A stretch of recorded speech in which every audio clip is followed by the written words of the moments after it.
The big global story, at least 3 people reportedly dead after Russian missiles hit apartments in the city of Zaporizhzhia. The attack has drawn widespread condemnation. Meanwhile, Ukraine says it has extended its area of control in the Kherson region by 6 to 12 miles.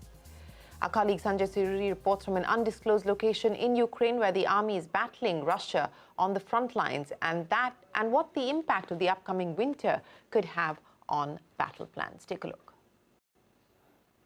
We're here at the base of the assault battalion of the Ukrainian Marines. About 600 soldiers in this battalion, all volunteers and almost all who joined after the Russian invasion.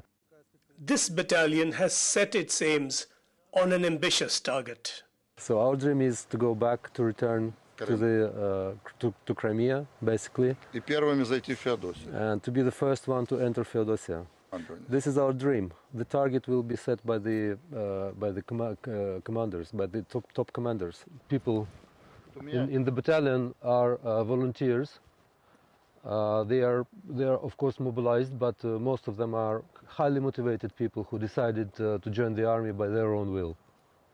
Daniel, I'm from Ukraine. I'm living in Kharkiv, and I war in my country. We love this country. We make kill all Russian.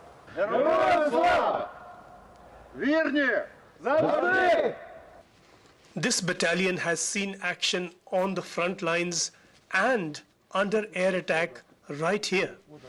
Just when we thought that the age of trench warfare in Europe is over with the world wars, this is where a lot of them have been taking shelter every time there has been an air attack, and there have been many. Here we are inside a bomb shelter. It leads us into another trench, and it will be a long time though before we can emerge from this war, emerge from this whole environment of trenches and preparation for more trench warfare.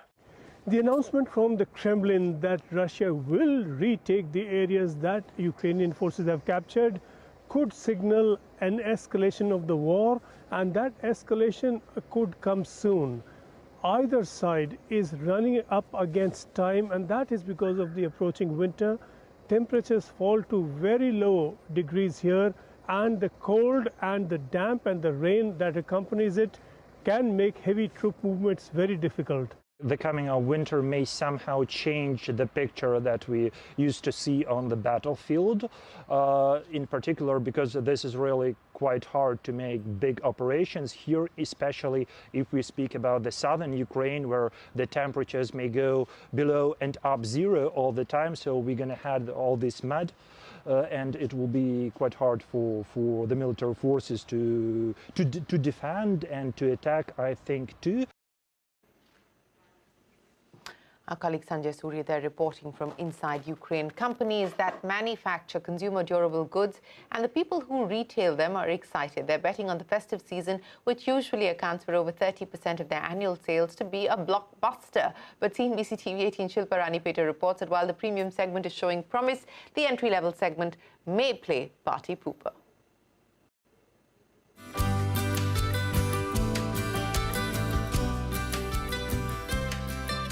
The festive season is here, and after a poor showing for over 2 years, retailers and manufacturers of appliances like TVs, smartphones, air conditioners and refrigerators are banking on the coming 3 months to put the wins back in their sales. Strong footfalls at appliance stores have given companies the confidence that they will clock 25 to 35% growth in the run-up to Diwali. Possibly this could be a Diwali of the decade. Compared to last year, we are expecting a growth of around 15 to 20%. But compared to, in fact, little more than 15 to 20, maybe 25% in terms of value. In terms of 2019, that is pre-COVID, we should be seeing a growth of around 10 to 12%. 7 million smartphones were sold in just the first 4 days of online festive sales. But industry players say that when it comes to the festive season, home appliances like refrigerators will take the lead, mainly because of a broader economic recovery that's unfolding. What will drive big overall over the numbers? One will be refrigerator, which is the largest size. In terms of growth, it will be the chest freezers, and in terms of growth, it will be the air conditioners. The reason is, of course, one is that your more homes coming up, more construction happening, more new homes coming up. That is one. So therefore, consumption of AC and refrigerators will happen. But the surge in demand may not be uniform, with the mass market segment taking a hit due to lower discretionary budgets on the back of rising inflation. Over 19, I think mass segment is clearly degrowing in volumes by about 5 to 7%. Value, of course, is marginal growth. That leaves the premium segment, and experts say there's a very good chance that business will be driven almost exclusively by this segment, especially larger capacity appliances. Vijay Sales and Godrej, for instance, expect over 50% growth in the premium segment, and Samsung pegs growth in this segment at 80%, with good reason. Earlier, if you were to ask me 2 years back or 4 years back, the financing ratio was around 60-65%. Now we are nearly touching 75 to 80%. Okay.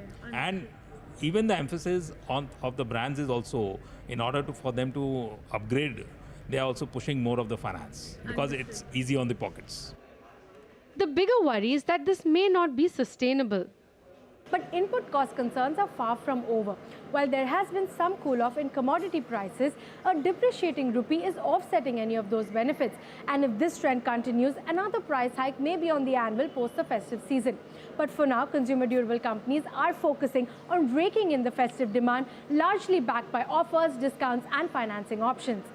In Mumbai, Shilpa Ranipeta. And with that, it is time for us to wrap up this edition of India Business Hour. Thanks very much for watching. Stay tuned. The news continues here on CNBC TV 18.